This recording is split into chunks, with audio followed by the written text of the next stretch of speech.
പശുവിൻ ചാണകം ശുഭലക്ഷണമാ. എന്നാ ഞാൻ കുറച്ച് ചാണകത്തിൽ നിന്റെ മുഖത്ത് വയ്ക്കട്ടെ. 2 ചാണകങ്ങളുടെ മുഖം വലിച്ചു കീറാനുണ്ട്. ആയിക്കോട്ടെ, ഇന്ന് നമുക്ക് ഇവിടെ തന്നെ കൂടാ. എല്ലാം അറിഞ്ഞിട്ട് തന്നെ കാര്യം. ഈ വിദ്യാർത്ഥികളുടെ, ഈ കുട്ടികളുടെ പ്രൊട്ടസ്റ്റ് ഏത് തരത്തിലാണ് ഈ ചാണകം തലയ്ക്ക് പിടിച്ച സംഘികൾ വളച്ചൊടിക്കാൻ ശ്രമിക്കുന്നതെന്ന് ഞാൻ വ്യക്തമായി ഒരു എക്സാമ്പിൾ കാണിച്ചു തന്നിട്ട് നമുക്ക് കാര്യത്തിലോട്ട് കിടക്കാം.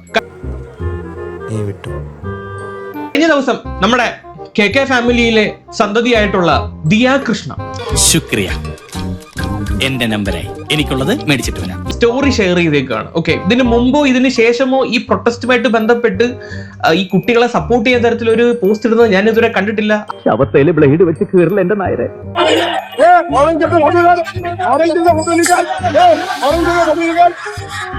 അയാൾ എന്താടാ പറഞ്ഞത്? ഇംഗ്ലീഷ് ആയതുകൊണ്ട് എനിക്കൊന്നും മനസ്സിലായില്ല. നരേന്ദ്രമോദി കാ ഫോട്ടോ ഹേ എന്ന് പറയുന്നുണ്ട്, വളരെ വ്യക്തമായി പറയുന്നുണ്ട്. എന്നിട്ടും സ്റ്റിൽ ഇങ്ങനെ ഒരു ക്യാപ്ഷൻ കൊടുത്തിട്ട് ഈ ഒരു വീഡിയോ വൈറലാക്കിയിരിക്കുകയാണ്.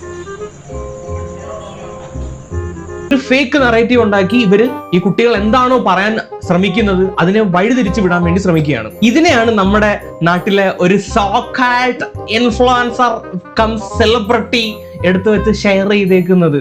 തൂക്കിയല്ലോ നാദാ. അപ്പൊ CID പണി ഒപ്പിച്ചു. കംപ്ലീറ്റ് കള്ളത്തരവും കയ്യോടെ പിടിച്ചു അല്ലേ? Bad, very bad.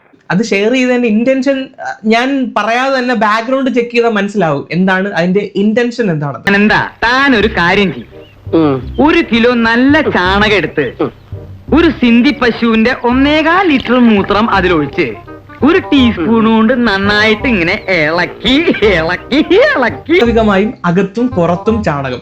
എനിക്ക് സത്യത്തിൽ ഇവരെ ചാണകം എന്ന് വിളിക്കുന്നത് കൊണ്ട് എനിക്ക് പേഴ്സണലി ഒരു ബുദ്ധിമുട്ട് ഫീൽ ചെയ്യുന്നുണ്ട്. ഇവന്മാരെ അടിച്ചിറക്കി എരുമച്ചാണകം തെളിക്കാതെ ഈ കുടുംബം രക്ഷപ്പെടാൻ പോണില്ല. ചാണകത്തിന് കുറച്ച് ഗുണങ്ങളുണ്ട്. അത് തെങ്ങിന്റെ മൂട്ടിക്കൊണ്ടിട്ട് കഴിഞ്ഞാൽ അതിനൊരു വളമായി മാറും. അങ്ങനെ ഒരു ഗുണം ചാണകത്തിനുണ്ട്. പക്ഷെ നമ്മൾ ഈ കാണുന്ന ചാണകങ്ങൾക്ക് അങ്ങനെ ഒരു ഗുണം പോലും ഇല്ല.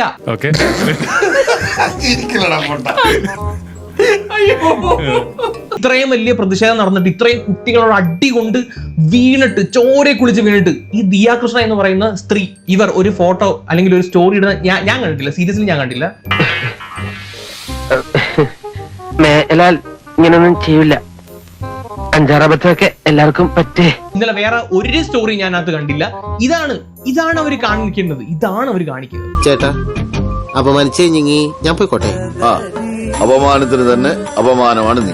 കിടക്കുന്ന ചാണകത്തിന്റെ എഫക്ട് ഓഫ് ദ ചാണകം മനസ്സിലായല്ലോ. ഇവരുടെ ഉദ്ദേശം എന്താണ്? നീറ്റ് എക്സാമോ അല്ലെങ്കിൽ വിദ്യാർത്ഥികളുടെ ഈ അവകാശങ്ങളോ ഒന്നുമല്ല ഈ ഒരു സമരത്തിന്റെ ഉദ്ദേശം.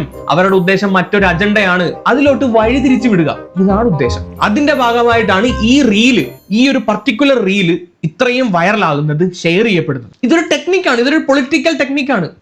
ഈ രാജ്യത്ത് നീതി നടക്കുന്നുണ്ടോ? ന്യായം നടക്കുന്നുണ്ടോ? ഇവിടെ ആകെ ഒരു അഴിച്ചുപണി ആവശ്യമാണ്.